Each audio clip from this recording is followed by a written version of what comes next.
What ho, Mr. Bermise? What ho, Stevie?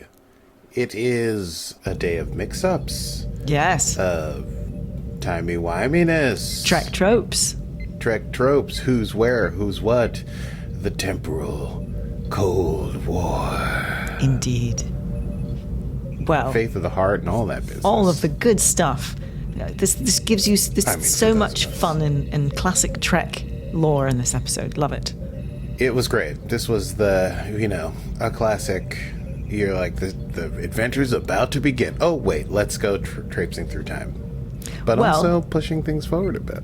Indeed. Well, welcome to Set Phasers, a highly logical Star Trek podcast. Shall we start the show? Oh, yeah. Let's start the show. Well, welcome in. Yes, today's... welcome into Set Phasers. Today's stardate is stardate... Well... It could be stardate 154421.0, but it could also be stardate question mark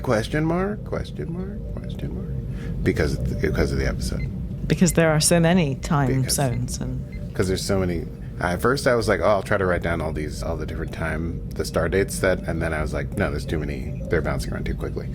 But yes, we're talking about Discovery Season 5, Episode 4, Face the Strange, and strange it was. I don't know. I enjoyed it. It kind of was a halt in the forward momentum of the hunt, but it did get us, we get to grow a little closer with Michael and Raynor. I think we needed this episode to Yes. have everyone love Raynor and have Raynor get on board to the Discovery way of doing things.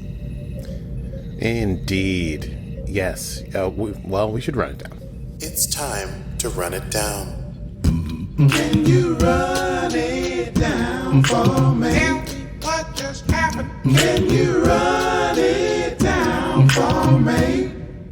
Let's run it down then. Okay, we begin 15 hours before the bug was placed on poor Adira's sleeve, and we find out that Mal and Locke made a deal with some petty, baddie boy of some sort with some latinum, and they give him the latinum in a bag, and he's like, "You're supposed to stack it," and they go, "Oh, we didn't have time to get the thing that we needed," and he tries to double cross him, but just as he's about to double cross him in a classic Princess Bride sort of iocane powder situation, he starts to cough and realizes he's been poisoned, and they poisoned him with a poison that smugglers like him have used on Emerald Chain people. It's obviously a kind of vengeance for Mal and her 2 stints in Emerald Chain gangs, but they get the device, and he dies, and Locke is wondering, Mal, maybe is this plan going to work? The walls are closing in, all these people trying to find us, and Mal's like, listen, we got to do this in order to get ahead of Discovery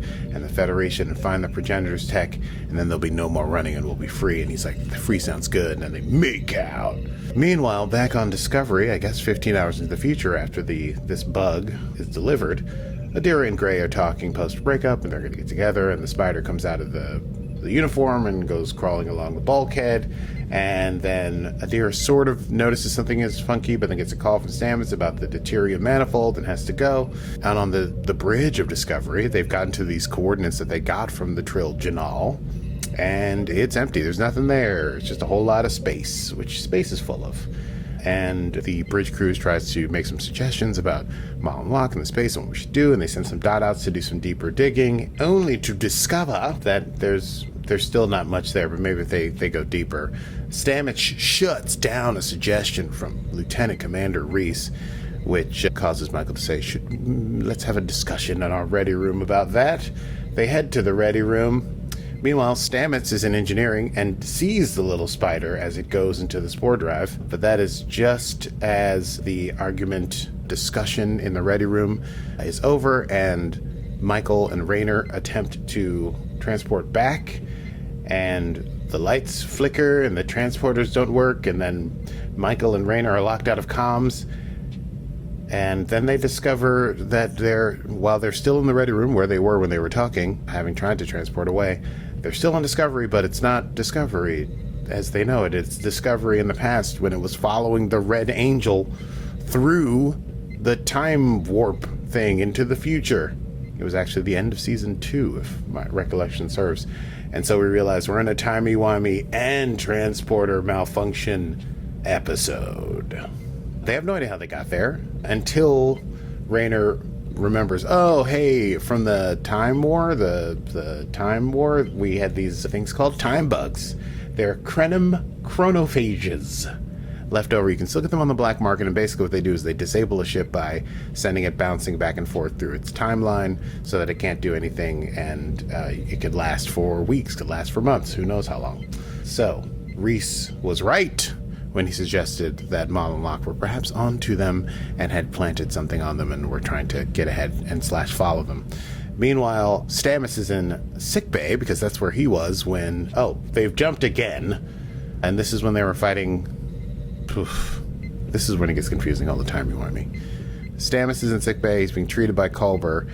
He's about to be put into a coma, but he is also existing out of time because of his tardigrade DNA. So he knows that, no, please don't put me under. I'm the only one who can save us.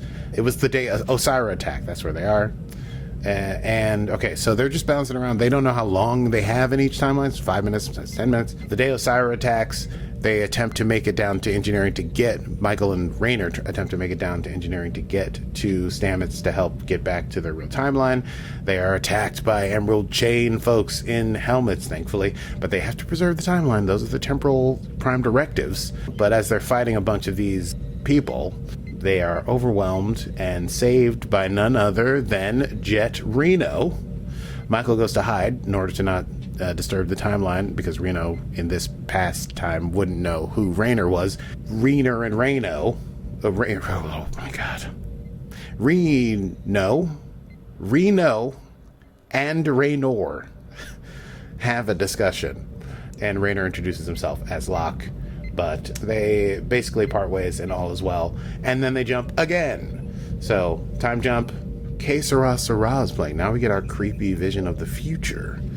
The ship is empty. It seems like it's in cobwebs. Everything's all jacked up. They go to the bridge, and no one is on board. And they speak to Zora, and Zora asks, "Is that really you, Captain, or is this a dream?" And the captain says, "No, this is not a dream." Now we find out that they've jumped into the future. The crew died decades ago in 3218, 30 years into the future from when our story takes place.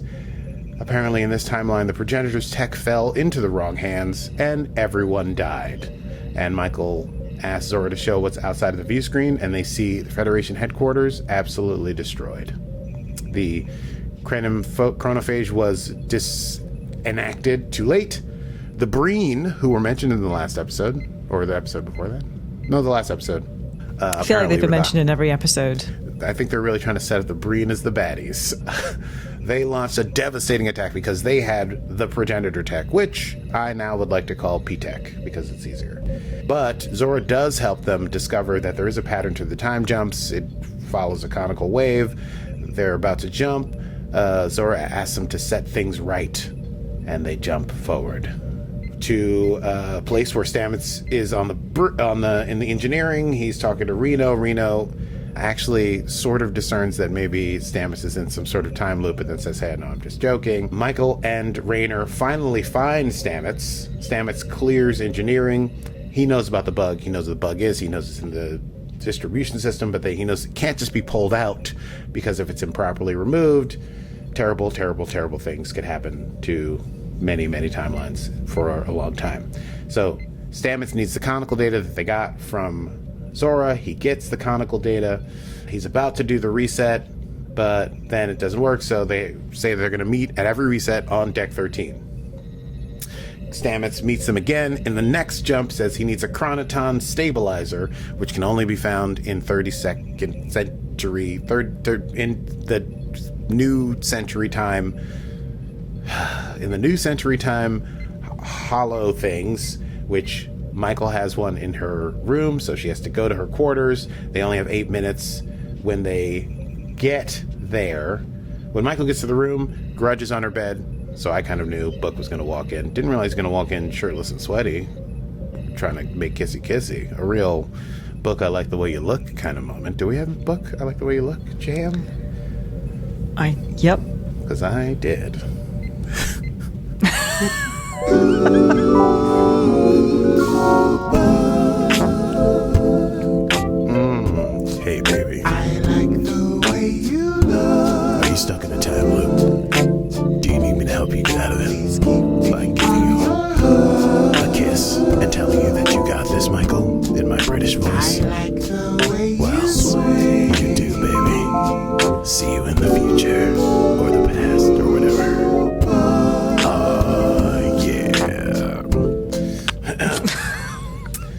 forgot about the book voice. It takes a lot out of you. So had I. Yes, so Michael manages to get the fluid that she needs.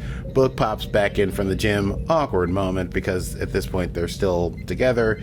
They discuss, change is hard and Hello? then engage in a little bit more kissy. This episode has a couple of kissy moments. Stamets, meanwhile, makes the thing.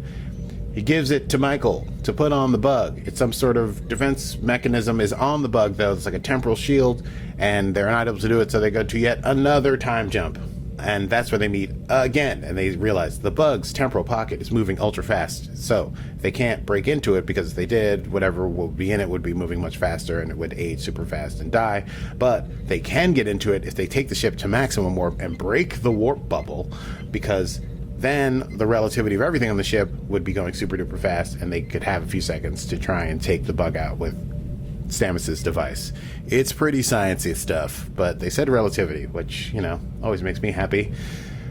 If they break the bubble and deactivate the bug in the same cycle then before the jump, then nothing that happened then will remain permanent in the timeline.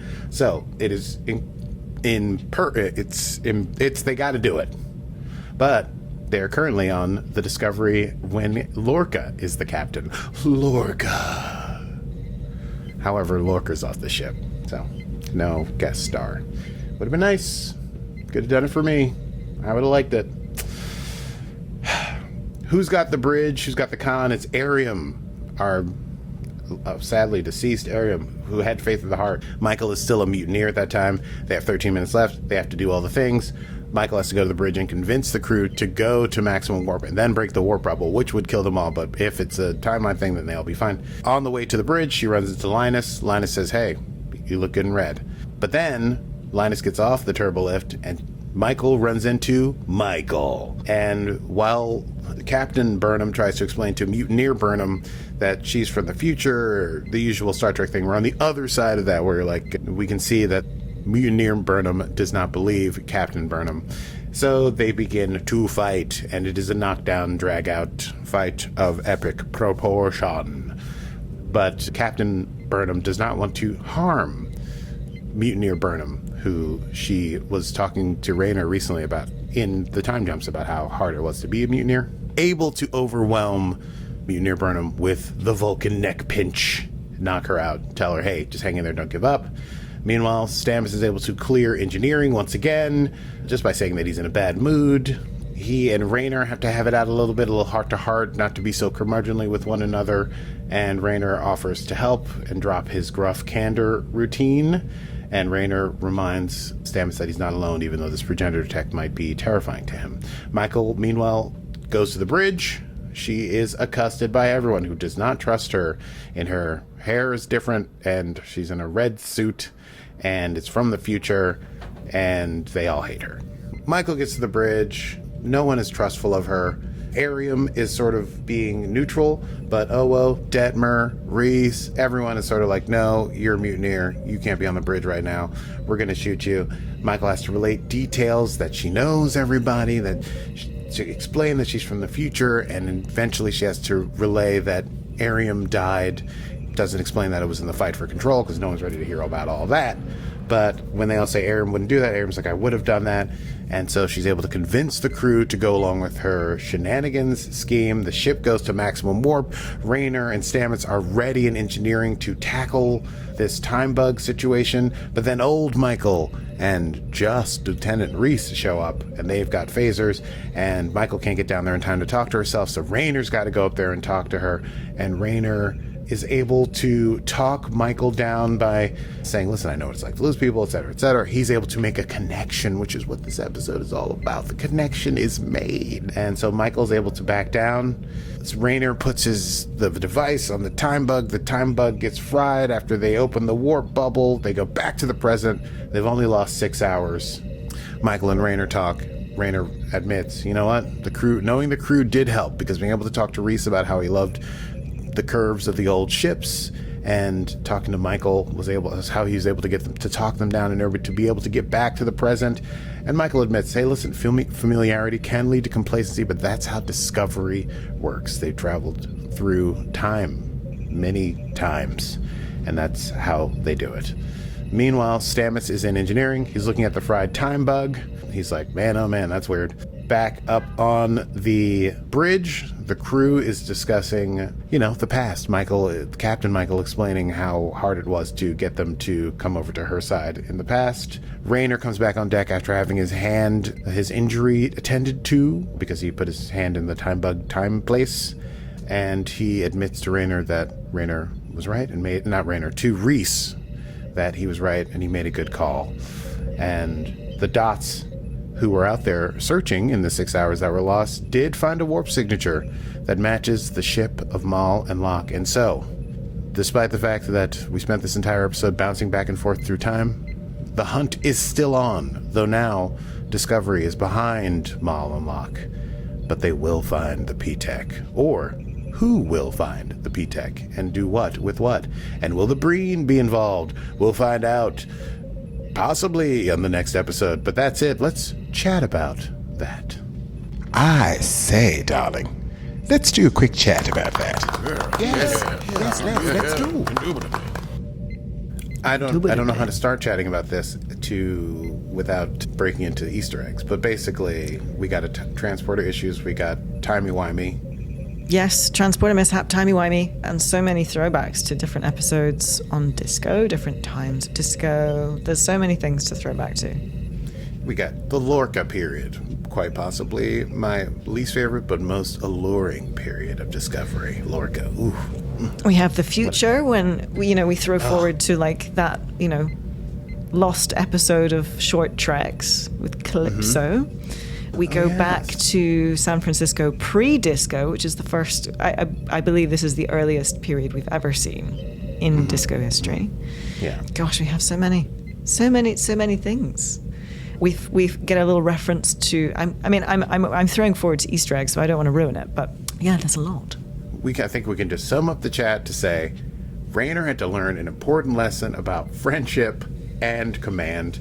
He learned it by having to travel through the tortured past of Discovery and meeting young mutineer Michael and having to have a face-to-face with his captain before she was a captain, when she was as troubled as perhaps he is now, right? Remember that Michael was the one who learned about the Vulcan hello and started the war with the Klingons and was having trouble leaving that war footing behind, same as Rayner. So they're like on this even footing. He needed to see that Michael, not this composed Michael who's been through everything and has now attained a centered Vulcan Zen state.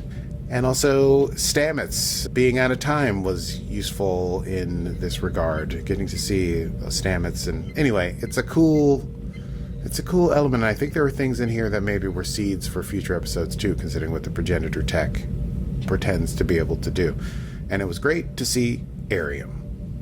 And heartbreaking. Interesting theory about some Progenitor tech and what this might be able to do for us. Ooh, I like you that. got tinfoil? Okay, let's go. No. But Progenitor tech, I think, Mal and Locke are keen to use it to bring people back from the dead.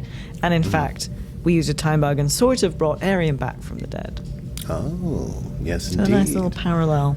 Yeah, the stories, as they say, the stories rhyme. The timeline, the plot lines rhyme. Okay. Well, thank you everyone for tuning in. We go immediately now to the Easter egg desk as we always do with Stevie. Stevie, how are you today? Well, hi there, Akie. I am well. It's good to be back on the Easter egg desk. One of my favorite desks to be behind, as you well know.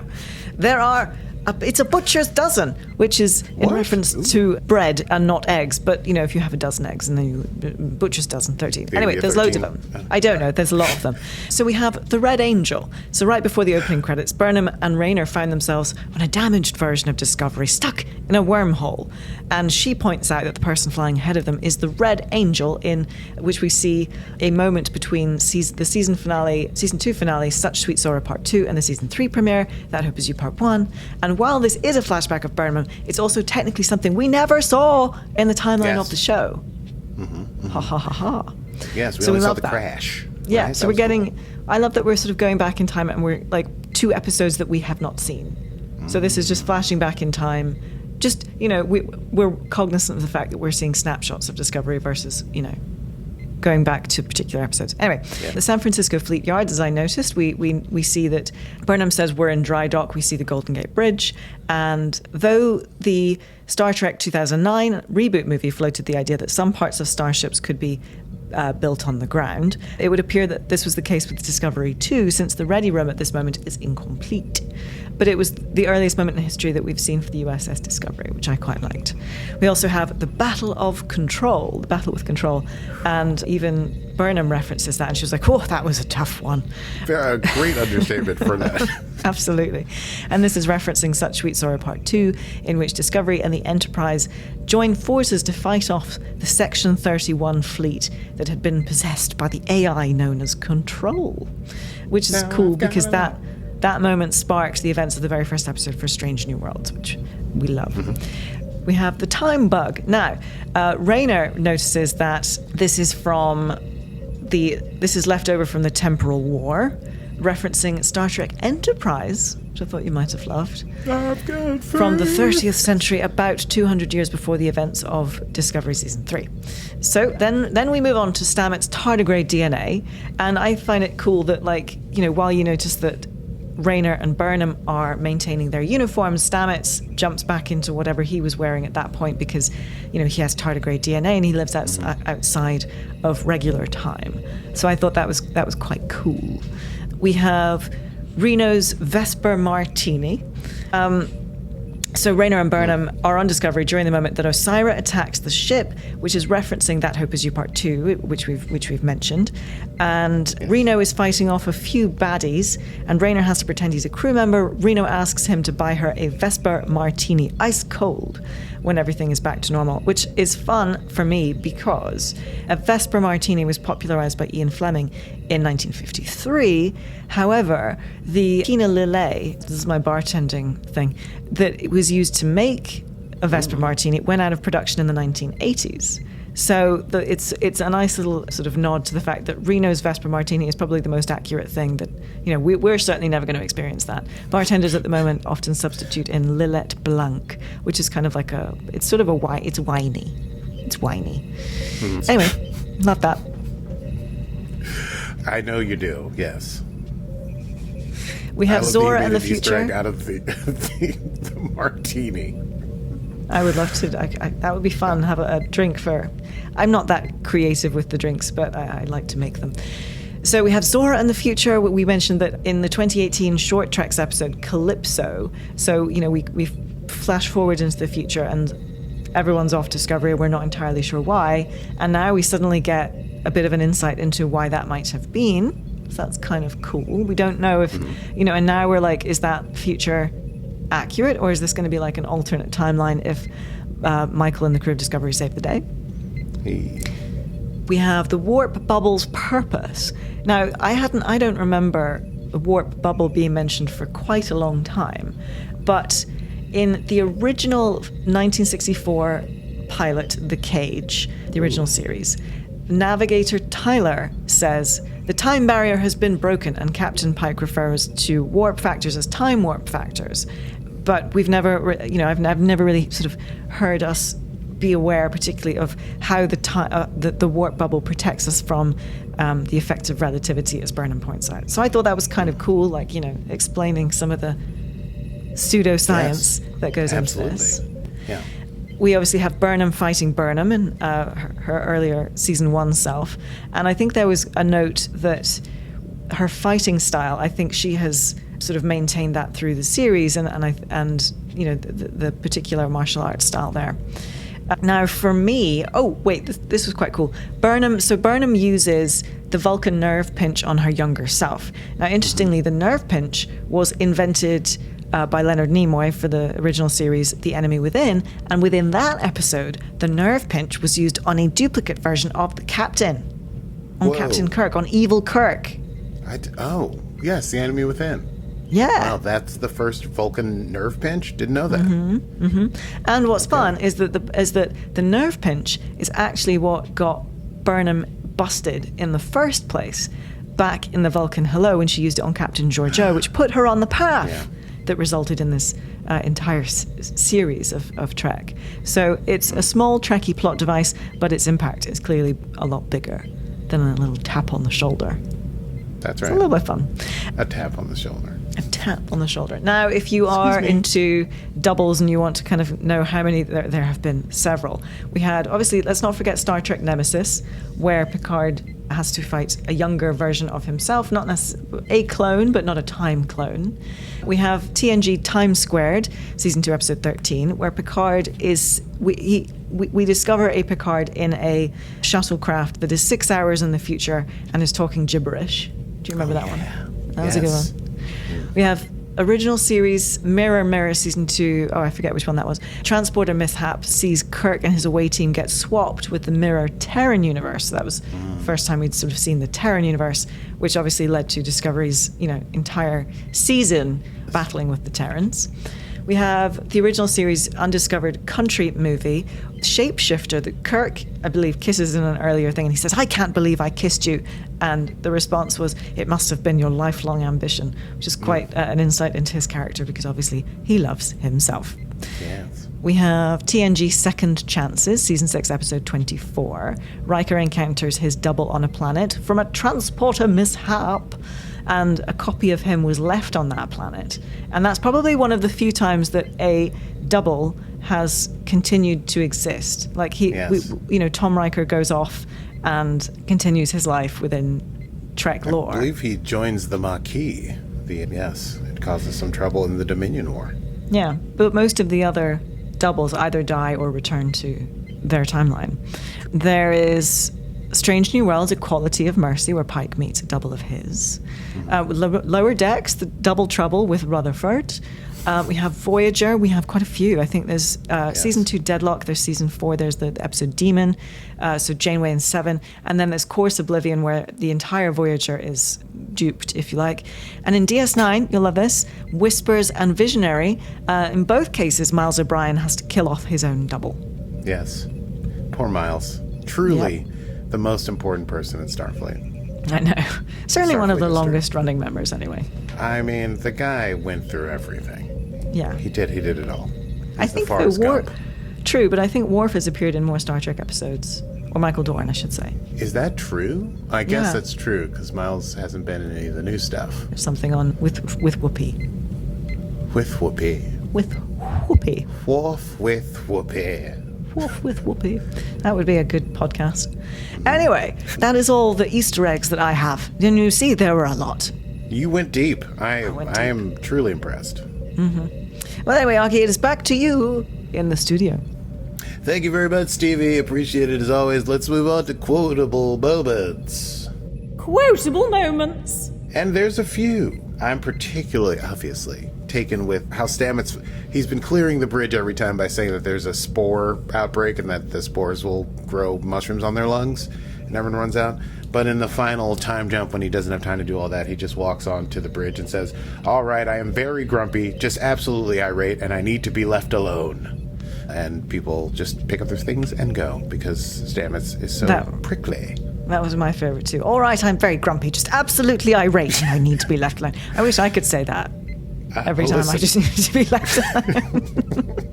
Listen, I'm in a bad mood and I need you all to go. There are some great, I forget what we call our Reno quips. Jets, jabs. Oh, jets. Let's get ready to rumble! Jets, jabs. You have to do the. You have to point a lot. Let's try it again. Let's get ready to rumble!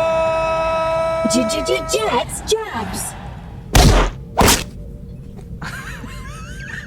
Did I do it right? I don't know if there might be a little delay. Right. So Okay. Right, that was great. Yes. Well, I got jab by jab. Obviously, the time when Stamets is trying to figure out how to what timeline he's in, and Reno leans over and says, "Are you stuck in a time loop right now, Stamets? Just messing with you. Don't bury your head in the abstract for too long. You'll turn into a Rothko painting." Wow. That was a good one. And I had one. I had a Jets jab as well while we're on it. Don't worry, we'll get out of this, and so will your face. Oof. Wow. Just the most brusque kindness. Oh, yes, and right after that, when he says he owes her one, or right before, she says, "Buy me a drink at Red's, Vesper Martini, ice cold." And Raynor says, "Only way to drink it." And I thought, the episode would end with him finally going to Reds and making a friend. Reno. Interesting. Reno and Rainer. Not a duo I want to have to say a lot, but Reno and Rainer having ice-cold Vesper martinis would be cute. But Yeah. Well, I do have... yes. Oh, any more? Any more for any more? I have the one Stamets going absolutely crazy when he says about the time bug. If improperly removed, incalculable timelines might converge at once, ripping every molecule around us in infinite directions over and over again for eternity. Was pretty great. Well, I have a little bit of news. Oh my God, let's go to news. News from around the galaxy. Well, there has been a Star Trek mystery that was solved this week. Oh. Indeed. In 1977, the first shooting model of the USS Enterprise from the Star Trek original series went missing. Dun dun dun. Bum bum bum. Yes. The 3-foot model used for the first Star Trek pilot, and in fact for the credits used for the entire series, had been given to Roddenberry after it was replaced by an 11-foot model. And that larger model is in the Smithsonian. Yes. Or is it in the Air and Space Museum, or is that the same thing? I've definitely seen it. Smithsonian has a number of museums, and I think Okay. it's in the Air and Space one. Got it. Then, in fact, I have seen that one. But the 3-foot model would sit, or used to sit, on Gene Roddenberry's desk until it went missing after being loaned to an effects house during the making of Star Trek: The Motion Picture. Now, the model appeared to have gone up for auction on eBay late last year, so it had gone missing from, I guess, 1980 through till 2023. 30, 40 some odd years, yeah. Yeah, and it was quickly taken down, and at that point Eugene Roddenberry Jr. was working to get the model authenticated and returned to the family, which has now happened. Wonderful. Delightful. The model's return was facilitated by Heritage Auctions, and late last fall an individual discovered the long-lost model, brought it to them for authentication, and Heritage reached out to Roddenberry to coordinate the return of the Enterprise, and quote-unquote, I love this, they said, one of our team of experts concluded it was the real thing. We contacted Rod because we wanted to get back the model back to dry docks where it belonged. Very cute. Very cute. Well, that's the only news that I have, so I shall throw it back to you in the studio.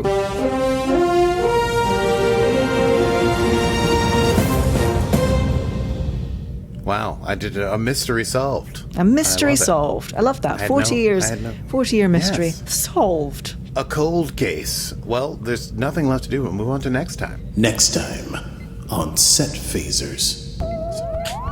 Next time on Set Phasers, we'll move on to episode 5 of season 5, the old 5-5, which is entitled Mirrors, which I can't even imagine what that will be, considering how mirrorable this episode was.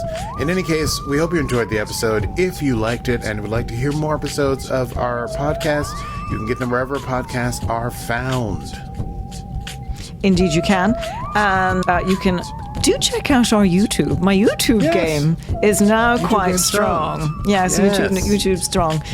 We have all of our episodes there. You can listen to us as a podcast on YouTube Music, or you can watch our episodes. Please do. It's quite fun.